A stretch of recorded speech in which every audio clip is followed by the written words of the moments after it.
செட்டிநாடு இனிப்பு சட்னி.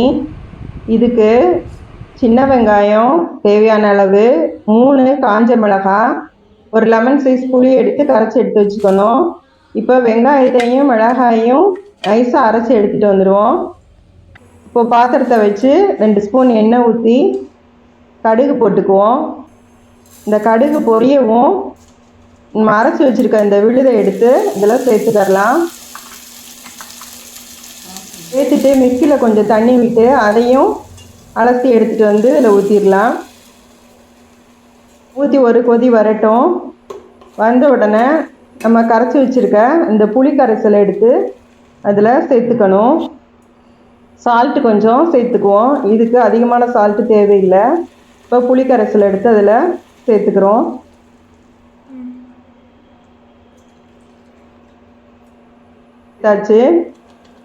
இப்போ அதை நல்லா மிக்ஸ் பண்ணி விட்டுட்டு அது ஒரு கொதி வரட்டும். அதுக்கப்புறம் நம்ம வெல்லம் எப்போவுமே வீட்டில் வச்சுருப்போம், காய்ச்சி வடிகட்டி எடுத்து வச்சுருப்போம். அதையும் நமக்கு தேவையான அளவு சேர்த்துக்கலாம். இதுதான் இந்த சட்னிக்கு ஹைலைட்டான ஒன்று.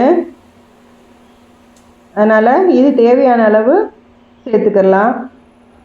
சேர்த்துட்டு அதையும் மிக்ஸ் பண்ணி விட்டுட்டு ஒரு கொதி வரவும் நம்ம வீட்டில் இட்லி மாவு இருக்கும்ல, அதை எடுத்துக்கணும்.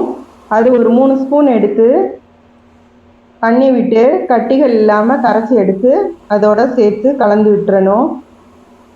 இப்போ கலந்து விட்டுட்டு நல்லா ஒரு கொதி வரவும் கொதித்த உடனே சட்னி ரெடி ஆயிடுச்சு. இந்த மாவு எது கலக்கிறதுனா கொஞ்சம் திக்னஸ்க்காக இந்த மாவு கலக்கிறது. இப்போ கருவேப்பிலையை போட்டு நம்ம சர்வ் பண்ண வேண்டியதுதான்.